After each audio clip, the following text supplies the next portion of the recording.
नमस्कार। भारत में ग्रेच्युइटी को लेकर कुछ बहुत बड़े बदलाव हुए हैं और ये ऐसे बदलाव हैं जिनका असर लगभग हर नौकरी करने वाले पर पड़ सकता है। तो चलिए आज इन्हीं नए नियमों को एकदम आसान भाषा में समझने की कोशिश करते हैं। अच्छा, इस पूरी बात को समझने के लिए सीधे किसी कानून से नहीं बल्कि एक कहानी से शुरू करते हैं। ये कहानी है पुणे की एक टीचर की, जिनकी अपनी ही ग्रेच्युइटी के लिए लंबी लड़ाई हमें बताती है कि ये नए नियम आखिर क्यों इतने जरूरी हो गए थे। जरा इस टाइमलाइन पर एक नजर डालिए। 25 साल की सर्विस और उसके बाद अपने ही हक के पैसों के लिए लगभग 2 साल तक इंतजार और कोर्ट कचहरी। सोचिए, एक टीचर जिन्होंने अपनी पूरी जिंदगी पढ़ाने में लगा दी, उन्हें रिटायरमेंट के बाद इस तरह की परेशानी से गुजरना पड़ा। ये दिखाता है कि सिस्टम में कहीं ना कहीं एक बड़ी दिक्कत थी। और देखिए, इसी केस में हाई कोर्ट ने सुप्रीम कोर्ट की एक बहुत जरूरी बात दोहराई कि भाई ग्रेच्युइटी कोई एहसान नहीं है, ये तो कर्मचारी का हक है और ये सरकार या कंपनी का फर्ज है कि वो इसे समय पर दे, ना कि किसी को अपने ही पैसे के लिए अदालत तक घसीटे। तो ये नए बदलाव क्या हैं? इसे समझने के लिए पहले ये जानना ज़रूरी है कि पुराना सिस्टम कैसा था। मतलब जो पेमेंट ऑफ ग्रेच्युइटी एक्ट 1972 था, वो क्या कहता था। तो ग्रेच्युइटी होती क्या है? आसान भाषा में कहें तो ये किसी कंपनी में लंबे समय तक काम करने का एक रिवॉर्ड है, एक इनाम। ये आपकी वफादारी और मेहनत के लिए दिया जाता है और रिटायरमेंट के समय एक बड़ी मदद बनता है। देखिए, पुराने कानून में जो सबसे बड़ी और अहम शर्त थी, वो थी 5 साल की लगातार नौकरी। मतलब अगर किसी ने एक ही कंपनी में 5 साल पूरे कर लिए, तभी वो ग्रेच्युइटी का हकदार होता था। उससे एक दिन भी कम तो आमतौर पर कुछ नहीं मिलता था। चलिए अब आते हैं आज के दौर में और देखते हैं कि भारत के नए लेबर कोड्स इस पूरी तस्वीर को कैसे बदल रहे हैं। हुआ ये है कि सरकार ने पुराने उलझे हुए 29 लेबर कानूनों को हटाकर उनकी जगह 4 नए सीधे साधे कोड बना दिए हैं। और इन्हीं में से एक है the code on social security 2020, जिसने ग्रेच्युइटी के नियमों में बड़े बदलाव किए हैं। तो अब आते हैं सबसे काम की बात पर कि इन नए नियमों के हिसाब से अब ग्रेच्युइटी किसे मिलेगी, कितनी मिलेगी और कैसे मिलेगी। ये वाला बदलाव तो समझ लीजिए एक गेम चेंजर है।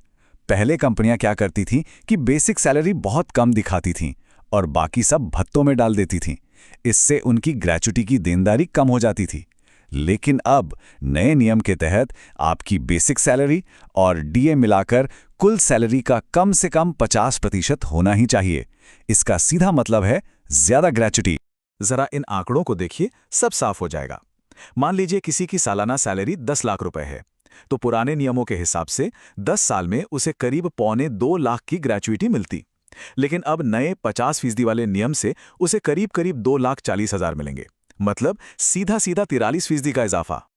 और ये चार्ट तो पूरी कहानी ही साफ कर देता है। देखिए, नीले रंग का बार पुराने नियम को दिखाता है और नारंगी वाला नए नियम को। फर्क कितना बड़ा है, ये साफ नजर आ रहा है। इसका मतलब है कि कर्मचारियों के रिटायरमेंट के लिए अब कहीं ज्यादा पैसा जुड़ेगा। अब बात करते हैं फिक्स्ड टर्म कर्मचारियों की, मतलब वो लोग जो कॉन्ट्रैक्ट पर काम करते हैं।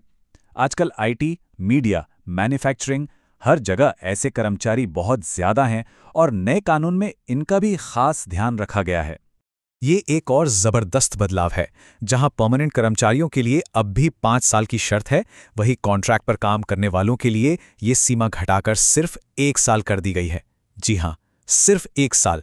इससे उन लाखों लोगों को फायदा होगा जो छोटे छोटे कॉन्ट्रैक्ट्स पर काम करते थे और कभी ग्रेच्युइटी के हकदार नहीं हो पाते थे। और अब एक बिल्कुल नई कैटेगरी, गिग वर्कर्स। ये वो लोग हैं जो किसी एक कंपनी के परमानेंट कर्मचारी नहीं होते, बल्कि प्रोजेक्ट के हिसाब से काम करते हैं, जैसे फ्रीलांसर। पहली बार भारत के कानून में इन्हें एक पहचान मिली है। इसी में एक और कैटेगरी है प्लेटफॉर्म वर्कर्स। मतलब वो गिग वर्कर्स जो किसी ऑनलाइन ऐप या प्लेटफॉर्म के जरिए काम करते हैं, जैसे कि हमारे राइड शेयरिंग वाले ड्राइवर या फिर जो फूड डिलीवरी एजेंट्स होते हैं। अब इन प्लेटफॉर्म वर्कर्स के लिए क्या है? तो नियम यह है कि जो कंपनियां ये ऐप चलाती हैं, उन्हें अपने सालाना टर्नओवर का 1 से 2% एक सोशल सिक्योरिटी फंड में डालना होगा। ये पैसा इन्हीं गिग और प्लेटफॉर्म वर्कर्स के काम आएगा। तो इस फंड से क्या मिलेगा? देखिए, ये सीधे सीधे ग्रेच्युइटी तो नहीं है, लेकिन ये एक तरह का सुरक्षा कवच है। इससे इन वर्कर्स को लाइफ और डिसेबिलिटी इंश्योरेंस, हेल्थ बेनिफिट्स और बुढ़ापे में मदद जैसी जरूरी चीजें मिलेंगी। और सबसे बड़ी बात, इसका पैसा वो कंपनियां देंगी जिनके लिए ये लोग काम करते हैं। तो चलिए, अब तक जो भी हमने समझा उसे फटाफट समेटते हैं और देखते हैं कि इन सारे बदलावों का निचोड़ क्या है कर्मचारियों और कंपनियों के लिए। तो मोटी मोटी 4 बातें याद रखने वाली हैं। 1, अब ग्रेच्युटी का पैसा ज्यादा मिलेगा। 2, कॉन्ट्रैक्ट वालों को ये सिर्फ 1 साल में ही मिल जाएगा। 3, गिग और प्लेटफॉर्म वर्कर्स को भी पहली बार सोशल सिक्योरिटी मिलेगी। और 4, कंपनियों को अब 30 दिन के अंदर पैसा देना ही होगा, वरना उन्हें ब्याज के साथ जुर्माना भी भरना पड़ेगा। हाँ, एक बात और समझनी जरूरी है, क्योंकि अब रिटायरमेंट के लिए ज्यादा पैसा जमा होगा तो हो सकता है कि किसी की महीने की इनहैंड सैलरी थोड़ी सी कम हो जाए, लेकिन ये एक तरह का ट्रेड ऑफ है। मतलब लंबे समय में एक बड़े फायदे के लिए महीने की सैलरी में मामूली एडजस्टमेंट।